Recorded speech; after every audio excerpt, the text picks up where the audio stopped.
Nobody expected the Umahi P2P debate to end like this. No be small. Even Umahi himself did not imagine that the debate will end like this. I don't understand this problem with P2P that you want to be having a debate with him. Are you a presidential candidate? No.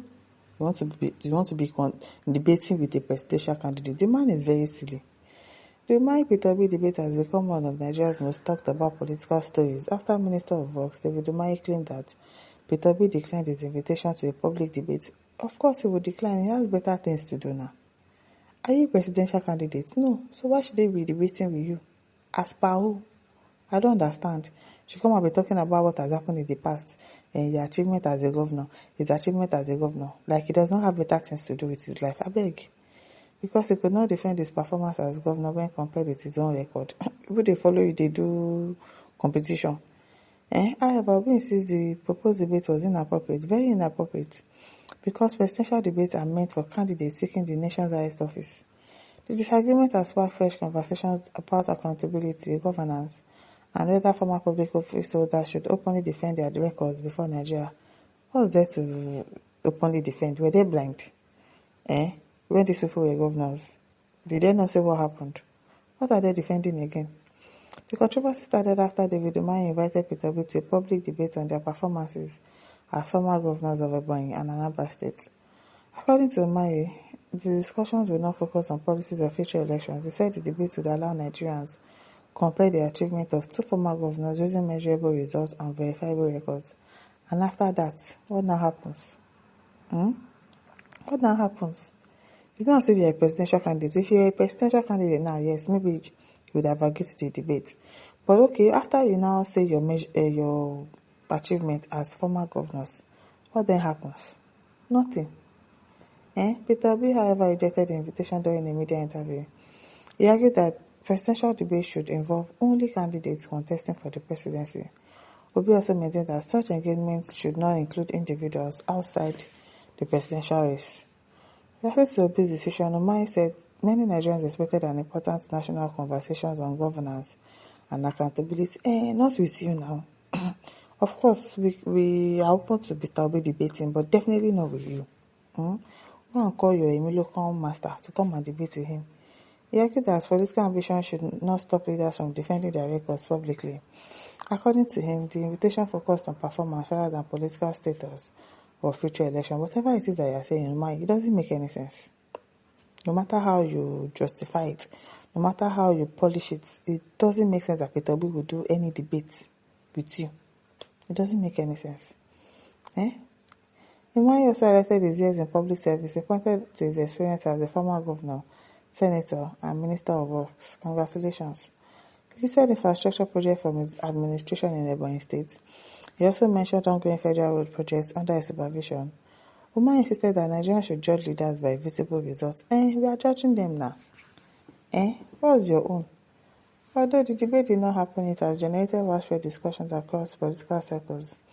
Umahi supporters believe former leaders should welcome opportunities to defend their achievements.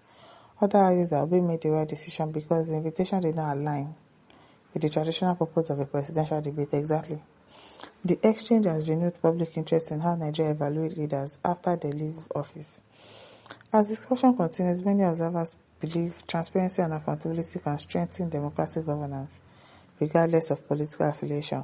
In conclusion, the Umahi P2P debate may never happen, but it has already achieved one outcome.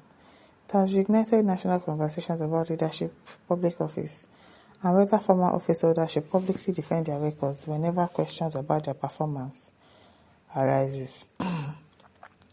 Kopan says Umahi is an idiot, a Fulani wife, not an Igbo man. Simple. Okioma said Mr. Peter Obi is highly blessed and matured in leadership. If it's a Trump error to engage in a debate with someone that is not in your class and height. Umahi is yet to reach Mr. P.O.'s level in political height, do you get? And class. So Umahi should wait until he reaches that level, then he can come out for a debate with Mr. Peter Obi, okay? Yes. Antonia said, let the weightlifter keep lifting women. What is the Minister of Women Affairs? Disgraceful animal, don't mind him.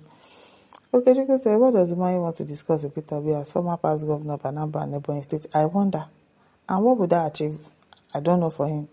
It's good to know how and where rain began to beat you. Next, you blame Nigerians. Don't mind him. Nicola says, Umahi never run women matter finish. Now Peter Obi dey go challenge. Minister of Women Affairs. B. Kanem says, the man should first sort out the debate concerning the death of the lady in his house. Yes. Go and sort that one first. Yeah. Village champion. He's a village champion, an African man that has no character and unrefined crude man. He is a dirty man. Everything about him is dirty and filthy. Yes.